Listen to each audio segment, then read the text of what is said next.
Welcome to the Superfacts Show on the Superfacts Network, featuring St. Laz, who also hosts the popular web series Gem Pop, and music journalist Mark Walter Ward. They have discussions about hip-hop, culture, society, philosophy, and everything else. Now available on YouTube and wherever else you get your podcasts.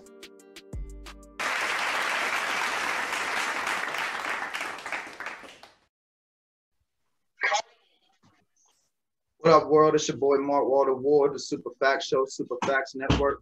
Today I got Hakeem Raahil in here with me. To be honest, I wasn't too familiar with you, brother. And then I saw you had a project that I believe you had a sponsored post on Instagram, which is always a smart thing if you got some good features or some good music.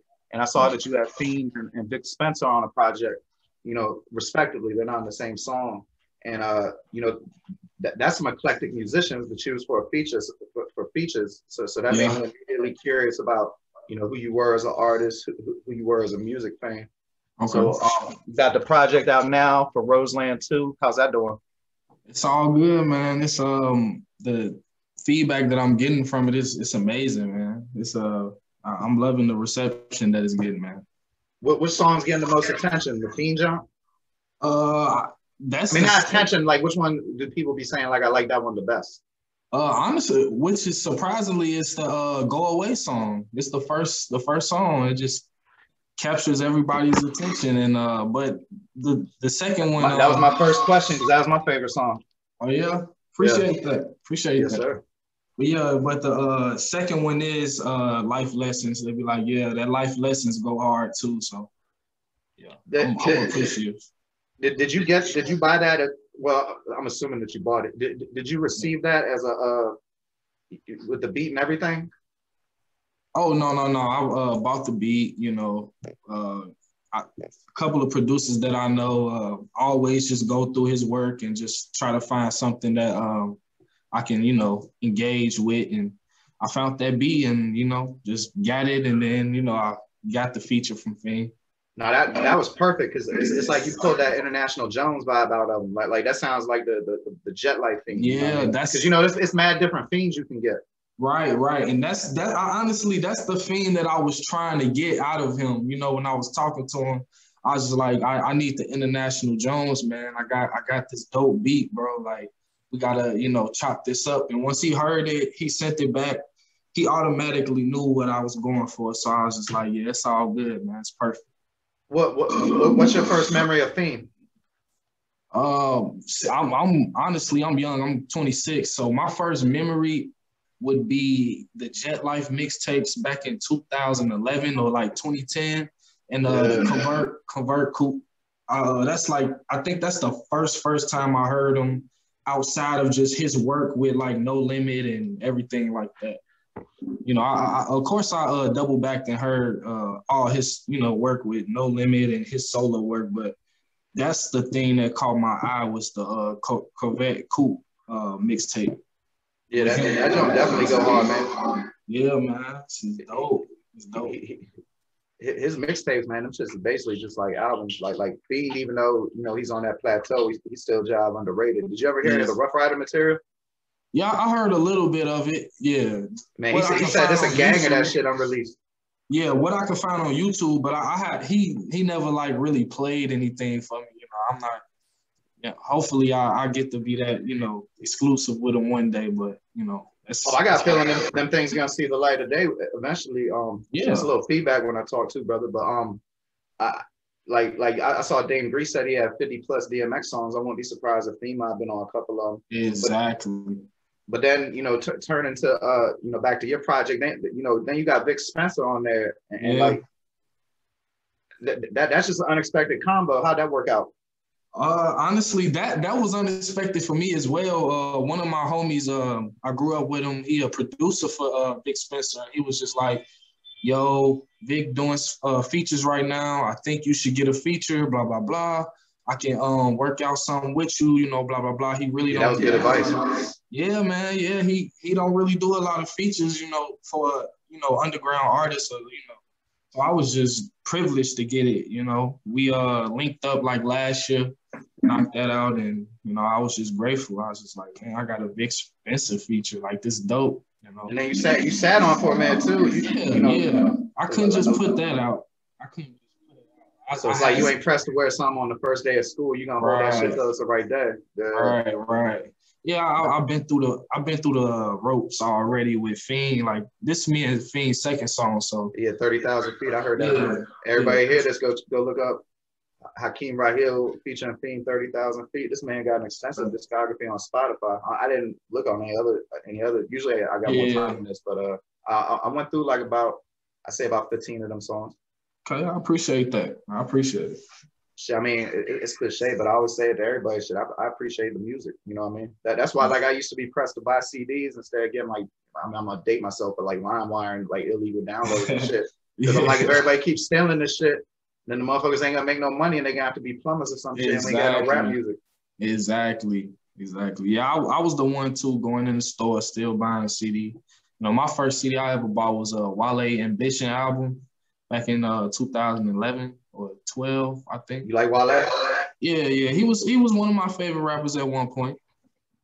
I give it to him. He's definitely a dope MC to me. I'm from PG County. I ain't never heard nobody listening to Wale. What? Yeah, I mean, I've seen Wale mad times. He be at concerts and shit like that. Yeah, that's wild. That's crazy. But I mean, you know, the DMV like probably more in tune with more street material. You know what I mean? Yeah, like DC resembles the music. You feel me? Yeah, true. That's a perfect segue because you know, speaking of the Go Away song earlier, which was definitely my favorite. You know, you said demons. You had demons in your mind. Could you elaborate? Because I know about it, brother. I'm curious what that's like for you. Yeah, for me, it's just basically like going through a lot and really just trying to like all the voices just basically trying to make them make sense and not do anything like just too crazy or, you know, anything that will cause me or anyone harm around me. You know what I'm saying? Basically, that's the demons. Like last year and the year before that, it was just, you know, two crazy personal years of my life. So it just built up a lot. And yeah, that's how you get the result of Go Away, one of those type of songs. Did you got any advice on coping? Honestly, for me, it's just expression, like just not even like releasing music for me, but as long as I get to record and I get to like knock out like verses, just get something off my chest, you know, like I don't even, most of the time I don't even have to release music, you know. For the most part, I make music, it's like therapy for me, you know. I make music so I can listen to it and I can like get certain history tracks from like, okay, I was feeling this way when I made this album, but mentally I'm in this, you know, space now. And I just take that and just try to like build, you know, little Lego blocks and just, you know. I can dig it. Everything can't be a fight. Sometimes you got to hit the heavy bag.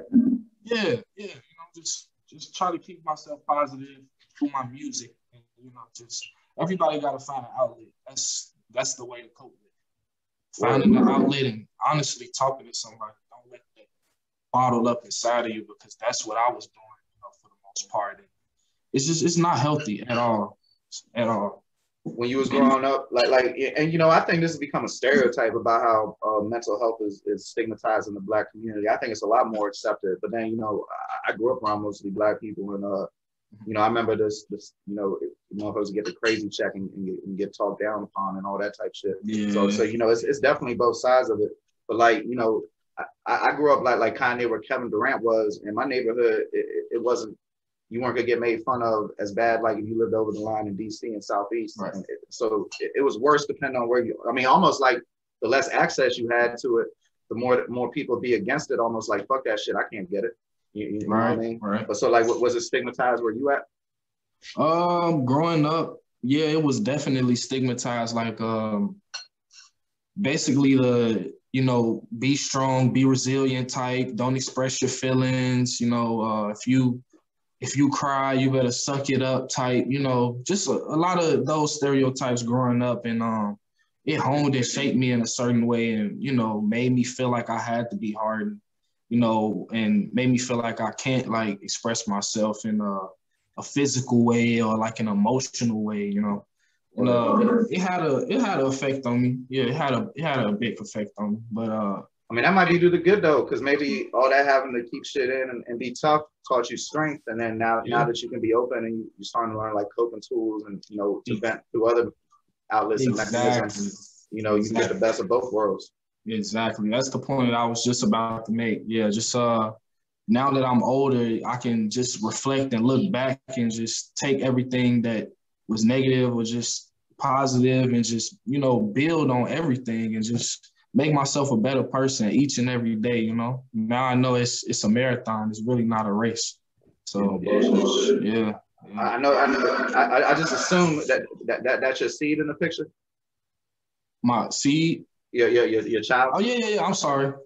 It's just, I was looking behind me. I'm like, oh, I got a picture of my son up, but yeah. Yeah, on the cover, Yeah, that's my son, man. It's my son, beautiful. So how's fatherhood play? Like that helped me immensely in getting myself together, and it's kind of hard to hide your emotions from the children. Right. Like you can keep your emotions about yourself but every emotion they gonna have, you gonna have basically.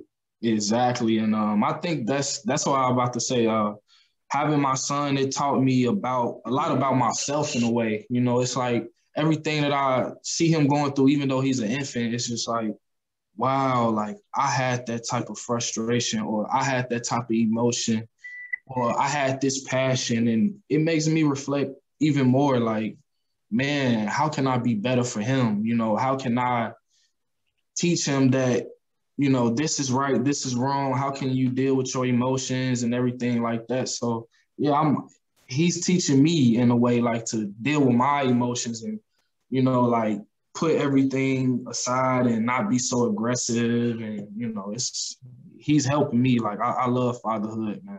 I love it. It was challenging at first, like the first couple of weeks, going through it. I'm a first time and all that shit. Yeah, I'm a first time dad, so I didn't have my father growing up, so it was a little challenge for me. But I know about it. I was scared I was gonna break him and all that. You know what I mean? Yeah, man, it's so little.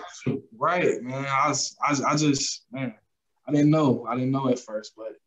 Hey, just make sure you don't lose your sense of wonder, man. Like I try to remember what it was like when I was a kid, because I used to be disappointed in adults who want to give it to me straight. Like they ain't have to reveal everything to me, but I used to be resentful of like them adults who lied to me, talk to me like a kid. Right. And I found my kids like me more. You know what I mean? And they can respect what I say. Like they ain't growing up being like, well, damn, you got like a habit of lying to me back in the day. Like they ask me something, I'll give it to them. Right. Give them the truth. Give them the raw. But then also like remember when you was a kid and try to be sympathetic. You know what I mean? Right. Because I looking back, I feel like well, I ain't have parents, but I felt like the people raising me wasn't necessarily like mindful of my plight as a child. Not anything special, just like I'm a kid, motherfucker. Like sometimes you get about your seat and shit like that. Exactly. Like I don't need to be catching backhands and shit. You know what I'm saying? Right. Yeah. Sometimes I catch myself having to have some type of restraint. Like, this is a child, like he's learning everything. He don't know everything like you do now. So, just. But I mean more like the fun way though. Like watch cartoons with him and shit like that. Right. Yeah. We do that every day. Like my people's is too serious, you feel me? Right. Yeah, I think that's how I grew up too, like my auntie and everything. And yeah. And then I thought like all these institutions were serious, and then I started growing up. I'm like, man, this shit's full of clowns, and you respect this shit? Right. That's crazy. Yeah, that's crazy. That's how it is, man. You grow up and you get your own realization, and you get your own opinions. They say don't never meet your heroes, but sometimes your heroes fiend, so that's good money. Yeah, of course. Yeah, of course, man. Thank God my hero was Fiend and not somebody else that could have, steered me down the wrong way. No bullshit. Like again, I don't want to be making assumptions, but are you Muslim? I was at first, yeah. I was at first. Yeah, that's all right. So, I was, but even though you're not anymore, you feel that being Islamic offers one a different perspective of America? Say that one more time. I'm sorry. Do you feel that being Islamic offers one a different perspective of America? Because in DC, it's people from everywhere. So I met everybody. Right. I really do love everybody way before it was cool. And right. I listen to people from the Middle East that might be sympathetic towards some things that were considered controversial as viewpoint. Just like I met Israeli people, and they look at it different. Like the things that are the issues, a lot of times they looked at it different than what it was being presented to us as. Like I have no idea what the truth is, because I think it's crazy everybody to be talking about Israel and shit on social media. They ain't been there, ain't never talked about the shit before. Right, exactly. Or Palestine or whatever. Like I ain't trying to put no dog in the fight, but like I ain't gonna fix my mouth to start talking about some shit I don't know about. Yeah, but I do know that like them cats, they ain't have the same perspective of it that the news did. Right. Yeah. I feel like the news and America's, perception of Islam and everything is kind of, swayed towards like a negative insight, but that's. I mean, look at Aladdin, bro. Like the fucking good guy's white as a motherfucker, and the bad guy dark skin, got a big old nose. Like that shit ain't no fucking accident. You know what I'm saying? Exactly. It's something that's been going on for years. Honestly, the beginning of time is, let's paint this bad. Let's paint everything that's black bad, and let's build up the image of this, blah blah blah. But per se, but that's just how things are. But once you get a certain perspective on your own, and you grow into the world on your own, you realize what's good and what's not. Well, see, the thing to get me is like a lot of times if you hear two sides version of what's going on, they're not even upset about the same things. Like their interests aren't in conflict. I'm not saying that's the case in Israel and Palestine, but like in many things, like take gay marriage, when people were still against gay marriage. Like the people that opposed it and the people that was for it, no matter what happened, it wasn't going to affect the other negatively. Well, I guess it would have affected the people who couldn't get the benefits of marriage. But, like they weren't going to go to jail or nothing. And the people who didn't want that shit to happen, it wasn't like their marriage was going to be any less sacred. Anything was going to be in danger. Their insurance wasn't going to get more expensive. None of that shit. In fact, I think it went down on like companies and shit. Yeah. I honestly think all of that is just a fear in a way of like what could become of, like gay marriage or anything that they feel that they're not comfortable with in a way. And that's to speak on blacks too. Like just, like integrating with blacks and everything. Like when who the fuck gave us the right to be comfortable though? Like I know there was no God-given right to be comfortable. Exactly. That's the point I was just about to make. Like who said that this is the norm? Like why does this have to be the norm? You know what I'm saying? Like it's ridiculous. It's crazy. But like for real, I think people should. I mean, some shit's fucked up, and that gotta be addressed. But other things like motherfuckers should look for what's right, what they have in common with people instead of what's wrong with people. Exactly, and I feel like if everybody like super divided, ain't gonna never be no coming together. Right, and because what the fuck could you even talk about? Like I don't really much believe in politicians anyway. Politics is real as a motherfucker. But if everybody got like mad Republican and mad Democrat, what the fuck could they ever talk about to agree about? You know what I mean? Like what would the conversation be? Exactly. But enough about that shit. Like that's why I listen to music and shit. So I don't gotta think about shit like that. So you got about like 10 albums, like 20 singles. So what's the move? Like what you gonna do the rest of the year? Give me like I ain't trying to be no guidance counselor and shit, but like a 5-year plan. Like what you working towards? What I'm working towards now, it's crazy. Like when I was younger, I had different goals than what I have now, and what I'm working towards now is just long-term wealth for like just me and generational wealth, just passing it on to my son, passing it on to all my children. Like I was so selfish back then. Like when I was young, I wanted so many accolades. I wanted to be the greatest. I wanted to be this. I wanted to be that. But now it's honestly just securing a bag for the future and securing. Where you live at, bro? I'm in Atlanta right now, but I'm from Chicago. Okay, yeah, shit. See, I was about to say accolades don't cut that motherfucking heat on, do they? Exactly. I'm just trying to keep the lights on with my creativity, honestly. What part of Chicago you from? South side. Southside Wild Hundreds. Yep. Oh yeah, you know Jig Dollar? Jay Dollar? Jig Dollar. No, I never heard of that person. Jig Wild Dollar? Bush Money Gang. It's a rapper I know. This from there. Yeah, I gotta spell it Jig. JIGDOLLA. I'm gonna look him up tonight. Yeah, I'm always interested in just finding like dope Chicago rappers. Like I want to. You know about MC Tree G? Oh yeah. I know about Tree. Yeah. Okay, because that's an unheralded dope ass Chicago rapper. Hell yeah, I feel like he's honestly like one of him and Vic. They're one of the under the table. Like I feel like they supposed to be up there with the Chance the Rappers and everything. You heard I think it's called Tree in the City. No, I haven't heard that. Is it on Spotify? Probably not. Tree like went on a hiatus for a minute and like matter. It's just like on Band, and I know it's on Bandcamp. All the okay, yeah. If it's on Bandcamp, but a lot of them things on SoundCloud. Like I used to when I first started, I used to do a lot of shit with Tree and like on that okay. Yeah, like I used to have a blog, Drinking Dank. He was always saying that shit on songs, but he made songs with Jig Dollar, Vic Spencer, and Chance the Rapper. I think for real, he was spitting it too raw for them record label people, like not the rap, like how we talk in real life. Because I think he's a musical genius. I mean, that man invented a genre. Yeah. Shit, you should cop a Tree beat, bro. Exactly. Them things is a value. They were way more. Should honestly. I should. You follow, man. Shit, everybody. When we done turn into a commercial for Tree, everybody on Instagram, I think it's supposed to be Free G. But I'm saying that music's vicious, and bro, like the way you spit it, it would go good with his beats. You know what I'm saying?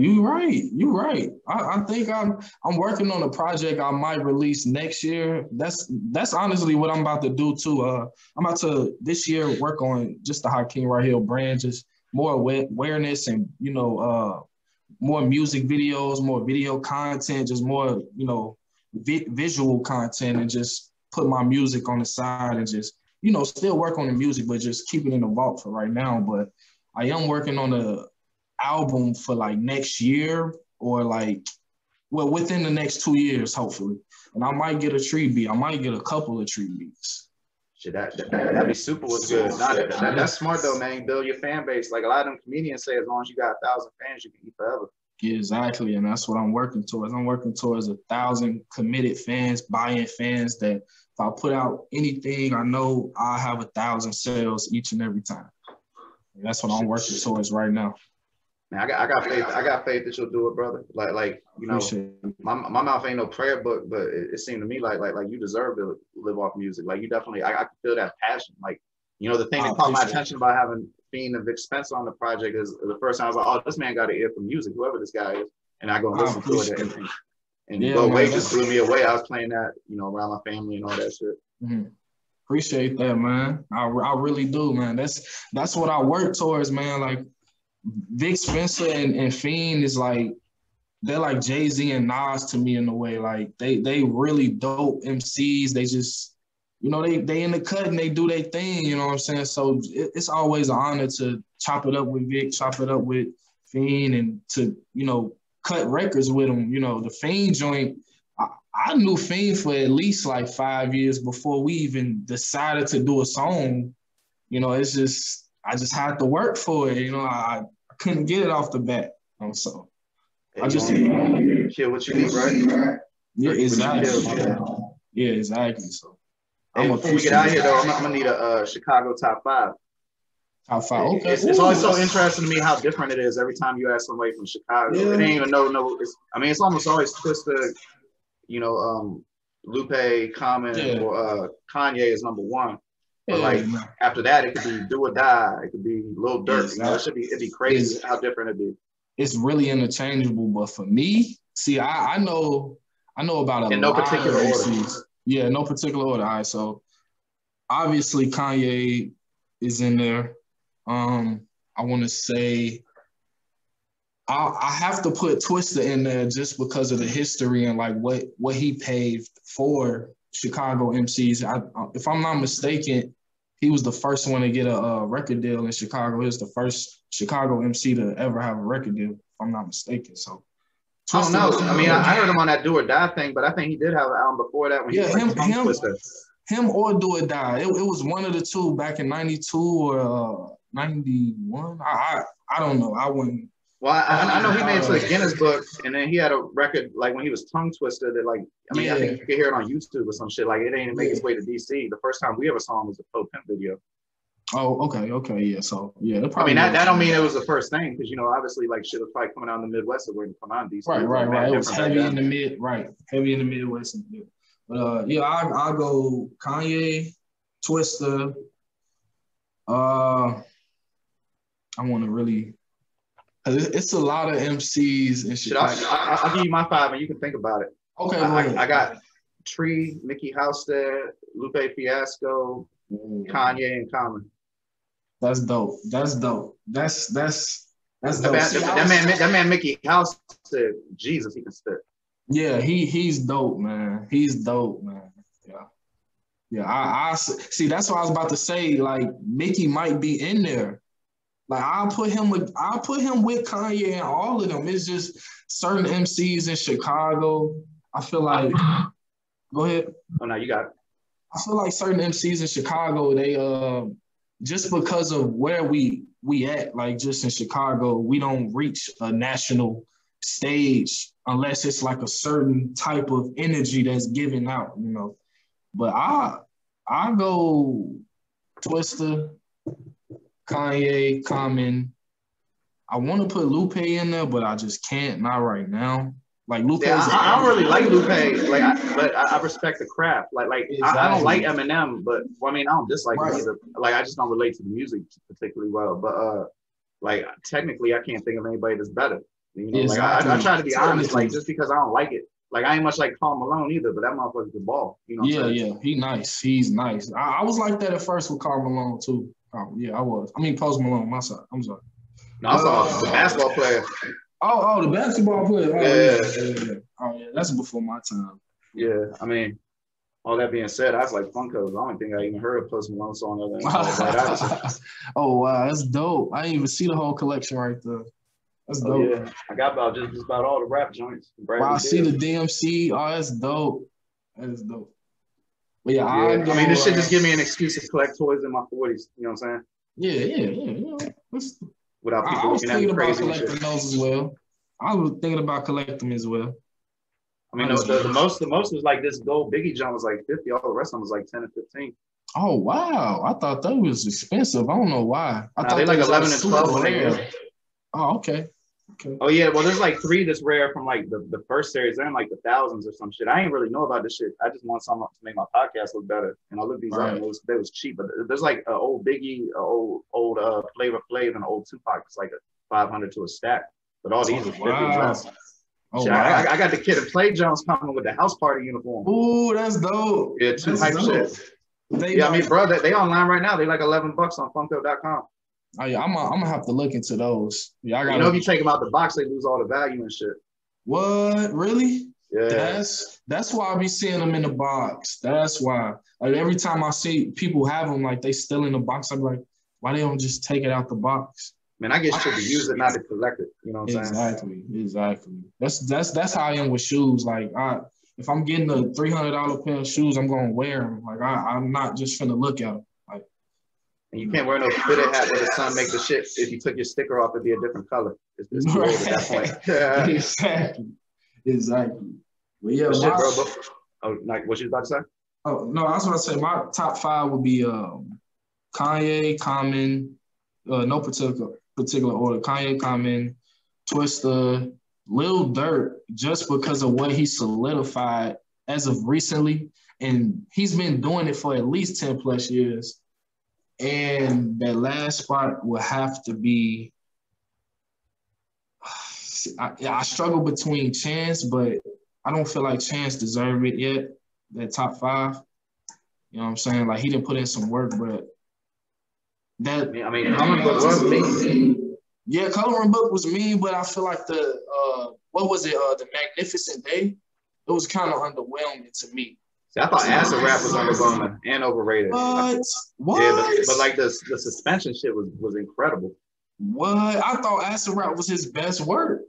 I mean, it might be the old ear versus the young ear. You know what I mean? You're right. And then like you probably got a different opinion than a 13-year-old.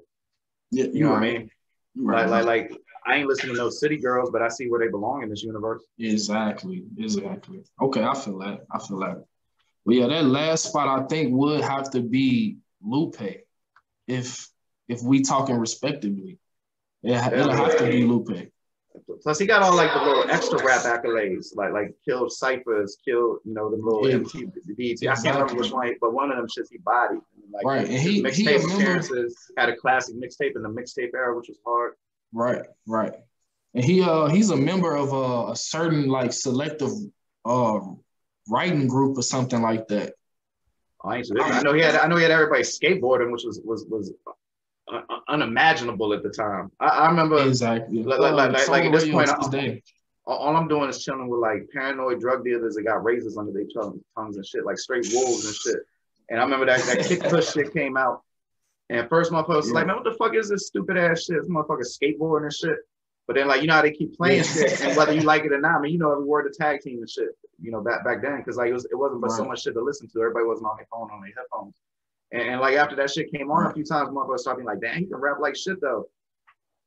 You know what I'm saying? Yeah, and like him, Andre 3000, that flow. A couple other cats. I saw them like thaw motherfuckers' hearts out. That shit was amazing. You know what I'm saying? For real though, like they want to listen to no. I remember at first it was like, man, Outkast used to be straight with their first album on that gangster shit, but then that dude started wearing that weird shit. I don't like that shit. But Sorry Miss Jackson, everybody bought right back in that motherfucker. Like thought everybody hard out on that shit. Drake comment cool to be his Drake and J. Cole comment cool to be himself. So at least it ain't so many people lying about being thugs and shit. They still be lying though. And Cole kind of brought. Yeah, of course. I feel like Cole brought that college backpack era, like how Kanye had, back to like rap a little bit too. Yeah, or like kind of brought the college. It was like a little wave of all these cats that wasn't talking about no drug shit. Yep. And of course, like the hip hop media seized upon that because most of the people that write about that shit don't even understand the shit that they was writing about when it was gangster music. So they love that shit. Exactly. I think the shit good though. I like it now. Like everybody be talking about music ain't as good. I'm like, y'all motherfuckers is crazy. Just look for it. It's so much good motherfucking music. Honestly, I like the variety that's out. Like you can go to the backpack era if you want to. You can go find rappers that's still doing like a kick push type of style. Like you can find anything now. I love it. Like you can find trap. You can find melodic trap. There's so many genres like within the genre of hip hop now. I love it. Word, like drill music that turned into like the world. Yeah, like it's crazy. Like hearing like the UK rappers, hearing their version of drill music, it makes me so like weak every time. Like it's crazy. Man, like how far it expanded. It's this dope hip hop newsletter called Cabbages, and you get like an email, and they got podcasts. It's this long time hip hop writer Gary Suarez wrote like Source 5, all that type shit, and like the latest one is about New York Latino drill, and I'm just like, damn, that shit branching out like a motherfucker, you know what I mean? And it's like who's gonna be who's gonna be the first artist to make it big from the New York Latino drill scene? And I'm just, and to me that's a beautiful thing. Like yeah, just look up Cabbage's hip hop newsletter. Like that's like the one from on Monday. But like they be talking about it ain't no good music right now. I'm like, bro, it's more good music than you'll ever be able to hear in your life. Yeah. Like in 1995, you could listen to every rap release ever. Yeah, that's that's what I was just about to say. Like from the 90s versus now, it's totally different. Like it's totally different. Like, it was probably all of like 100 rappers back then, and now you can find 100 rappers just within one city. You can find 100 rappers in a high school sometimes. Within a high school, like within a block. Like it's crazy, man. It's crazy how diverse hip hop is, man. It's dope. Yeah, but like I think people be saying that shit though, because like when you start getting older, I'm watching this shit happen to people I came up with. Like motherfuckers get, I call it old ear, and they get just locked in, like they just can't hear anything new the rest of their life. You know what I mean? It I'm might be kind of like your now, auntie though. with the gospel music, or like them redneck dudes with Bruce Springsteen. But it's like their music fandom just stops at a point. Yeah. You know what I'm saying? And I call that shit old head. And like, don't ever get old head, because there's always something great to listen to. You feel me? Yeah, I kind of got that. Like when I had my son, I was just like, I'm listening to my playlist, and you know, this what I'm used to. But Oh, I got one for you. Shout out to my wife. You heard of Chika? Chika? No, I haven't heard of her. Look up Chika Tiny Desk Concert. I guarantee that shit will blow you the fuck away. That is some soulful inspired music. Okay, I'm gonna look that up too. And let's just say that this young lady isn't you're in appearance your typical artist. Oh yeah. Yeah. Like how would you describe it if you had to describe it? Like musically? Yeah, musically and yeah, musically. She from Alabama. She's a little hefty, pretty tall. Okay. Aggressively non-heterosexual, and she can really spit, but she's very melodic and soulful. Okay. And she's got like a huge social media presence, like she done met Beyonce and all that type shit, you know, the award shows and all that. But her Tiny Desk, my wife put me onto it. And then from that I went and sought out her music, you know, like from seeing your Instagram and shit around my curiosity. I go down the rabbit hole, you know what I mean? Right. I feel that. That's dope. I'm gonna check her out, especially from Alabama. She's nasty, bro. Like, hit me up tomorrow and you'll be like, yep. Yeah. Because like that's not even me, that's my wife, man. To be no disrespect to my wife, she's not usually as on point with the musical recommendations as she was with that one. I feel you, bro. But she in there clicking, giving me a mean look. So you know, her benefits definitely outweigh any negative aspects. Yeah. But of course. Shit. Before we go, I'm gonna need your socials and your socials. I sound like a cop, like shit with that shit. Yeah, but I'm gonna go down that rabbit hole on your discography. What album would you recommend I start with? I recommend I'd Rather Be Here. That to me is like the MCs. Like if I was to put any of my top 5 favorite rappers on my music, that'll be where I want them to start. I'd Rather Be Here. It's an album I dropped in 2016. I definitely remember seeing that when I was looking through the discography. So I'm gonna check that out. And then before we get out of here, where can they find you at online? You can find me on Twitter at Hakeem Raahil, HAKEEM, Raahil, RAAHIL. That's how you can find me on there. You can find me on Instagram at Keem.fbaby. It's the same way the Keem is KEEM, no spaces. Keem.fbaby. And my Facebook, I have a fan page up. You know, if you want to follow me on there, I update it weekly, probably like every Wednesday or Thursday. I update it with stuff that I got going on for the week or whatnot. And that's Hakeem Raahil as well. It's a space between that, but you know, that's just Hakeem space right here. And that's it. You got a dedicated home for your music? I had a HakeemRaahil.com, but I took it down. Just for right now, I'm doing a little maintenance on everything, along with my whole rebranding. I'm just trying to, you definitely got to throw Spotify. If anybody wants to check them out, you can definitely look at Spotify. Yeah, I imagine you too, music, right? Yeah. Appreciate it. I'm on Apple Music. I'm everywhere. I'm everywhere. All DSPs. That's a little industry talking shit. Right. Now available on all DSPs. All DSPs, man. Yeah. All right, well, shit, brother. Thank you for your time. That was dope. Man, I appreciate you, man. Oh, no doubt. Y'all check out the Super Fat Show, man. I really appreciate this, man. For real, like just the fact that you hit me up, you peeped the EP. You know what I'm saying? You're gonna check out some more music. That's just dope. I'm grateful, man. I appreciate it. Anytime, man. Hey, stay on for that, bro. I got you. All right, Mark Water Award. Hakeem Raahil, Super Facts Show, Super Facts Network.